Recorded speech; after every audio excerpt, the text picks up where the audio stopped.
باللہ من الشیطان الرجیم، بسم اللہ الرحمن الرحیم۔ یہ سورہ آل عمران کی آیت ہے جس کو بڑا ذرا سمجھنے کی ضرورت ہے۔ آیت نمبر 187 ہے۔ بسم اللہ الرحمن الرحیم۔ وَإِذْ أَخَذَ اللَّهُ مِيثَاقَ الَّذِينَ أُوتُوا الْكِتَابَ لَتُبَيِّنُنَّهُ لِلنَّاسِ وَلَا تَكْتُمُونَهُ۔ ان اہل کتاب کو وہ عہد بھی یاد دلاؤ جو اللہ نے ان سے لیا تھا کہ تمہیں کتاب کی تعلیمات کو لوگوں میں پھیلانا ہوگا، انہیں پوشیدہ رکھنا نہیں ہوگا۔ اب یہ بڑی اہم بات ہے کہ اللہ تعالیٰ نے جو اہل کتاب سے مراد میں تو یہ آیت ان لوگوں کے لیے ہوتی تھی جو اس قرآن کے حامل ہونے سے پہلے اہل کتاب تھے، لیکن اب ہم بھی اہل کتاب میں شامل ہو چکے ہیں نا مسلمان، اور واضح طور پر سورہ آل عمران کی یہ والی بات آتی ہے، كنتم خير أمة أخرجت للناس تأمرون بالمعروف وتنهون عن المنكر وتؤمنون بالله۔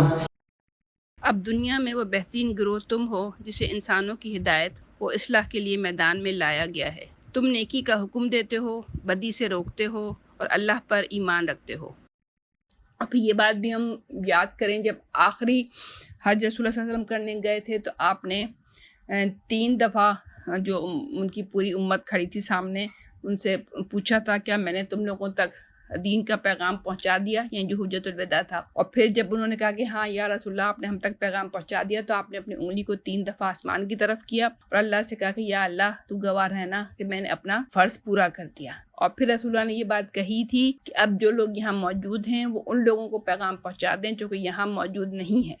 اب یہ جو اس میں بات ہے نا، دیکھیں، تمہیں کتاب کی تعلیمات کو لوگوں میں پھیلانا ہوگا، انہیں پوشیدہ رکھنا نہیں ہوگا۔ اب یہ ہم سب کے لیے سوچنے کا مقام ہے کہ جو قرآن ہمارے گھروں میں رکھا ہے ہم اس کو کتنا لوگوں تک پھیلاتے ہیں۔ ہم تو شاید زیادہ تر صرف اتنا ہی کرتے ہیں کہ ہم نے سورہ یاسین پڑھ لی ثواب کے لیے، ہم نے سورہ رحمان پڑھ لی ثواب کے لیے، یعنی ہم اپنے اپنے طور پر ہم نے قرآن کی کچھ آیتیں بطور ثواب کی تلاوت کر لی، لیکن اس بات کے لیے ہم بالکل نہیں سوچتے کہ ہمیں اس پیغام کو خود سمجھ کے پھر اس کو ہمیں اسپریڈ بھی کرنا ہے، پھیلانا بھی ہے۔ یقیناً ہم جتنے پڑھے لکھے ہوتے ہیں، ہم سے کم پڑھے لکھے بھی بہت سے ہوتے ہیں، ہمارے گھروں میں آنے والی ماسیاں ہیں، ہمارے بچے ہیں، ہمارے رشتہ دار بچے ہیں، تو کیا یہ ہمارا فرض نہیں بنتا کہ ہم اس کتاب کی تعلیمات کو جو ہمیں پتہ ہیں وہ ہم دوسروں تک پہنچائیں؟ یا اگر ہمیں پتہ نہیں ہے تو پتہ کریں نا۔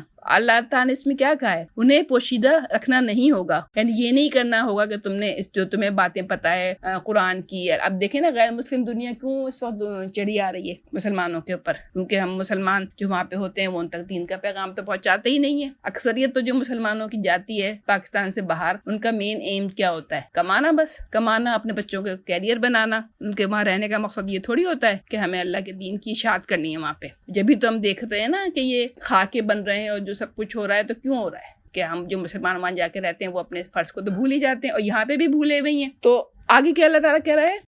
فَنَبَذُوهُ وَرَاءَ ظُهُورِهِمْ، مگر انہوں نے کتاب کو تو پس پش ڈال دیا۔ کیا مطلب؟ یہ تو مطلب اس بات کی اتنی ہم دنیا کی پڑھائیوں میں منہمک ہیں، مصروف ہیں، وقت کہ ہمارے پاس تو اس بات کا ٹائم ہی نہیں ہے کہ ہم اس کتاب کو کھول کے سمجھیں۔ آپ کہیں 1 مہینے کے لیے بھی ایک سورت دے دیں بچوں کو پڑھنے کے لیے، بھائی اس کا ترجمہ پڑھ لینا، تو کہیں نہیں ہمیں تو ٹائم ہی نہیں ملا، ہمیں تو اتنا مصروفیت تھی، ہمارے کھانے پکانے، ہمارے بچے، ہماری ڈیوٹیز، پس پش ڈالنا ہی ہوا نا۔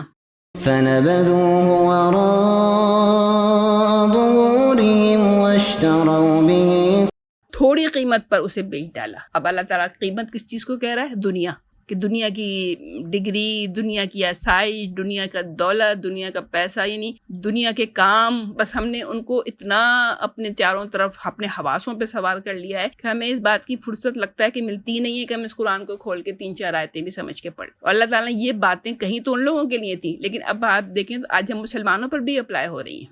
ثَمَنًا قَلِيلًا فَبِئْسَ مَا يَشْتَرُونَ، کتنا برا کاروبار ہے جو یہ کر رہے ہیں۔ لا تحسبن الذين يفرحون بما أتوا ويحبون أن يحمدوا بما لم يفعلوا فلا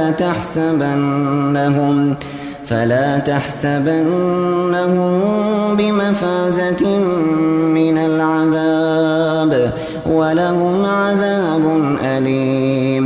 تم ان لوگوں کو عذاب سے محفوظ نہ سمجھو جو اپنے کرتوتوں پر خوش ہیں اور چاہتے ہیں کہ ایسے کاموں کی تعریف انہیں حاصل ہو جو فی الواقع انہوں نے کیے ہی نہیں۔ مثلاً جیسے کہ کچھ لوگ ایسے ہوتے ہیں نا کہ ریاکاری کے طور پہ دینداری کرتے ہیں نا، کہ وہ چاہتے تھے کہ سنیں کہ لوگ کہیں یہ تو بڑے متقی ہیں، دیندار ہیں، دین کی خدمت کرنے والے ہیں، حالانکہ حضرت اندر سے کچھ بھی نہیں ہے، یا یہ اپنے لیے ڈھنڈورا پٹوانا چاہتے ہیں کہ فلاں صاحب تو بڑے ایثار پسند ہیں، مخلص ہیں، دیانت دار ہیں اور انہوں نے بڑی قوم کی خدمت کی ہے، لیکن اندر سے انہوں نے کچھ بھی نہیں کیا ہو۔ تو ایسے لوگوں کے لیے اللہ کہہ رہا ہے جو کہ انہیں ایسے کاموں کی تعریف حاصل ہو جو کہ فی الواقع انہوں نے کیے ہی نہیں ہیں۔ حقیقت میں ان کے دردناک سزا تیار ہے۔ زمین و آسمان کا مالک اللہ ہے اور اس کی قدرت سب پر حاوی ہے۔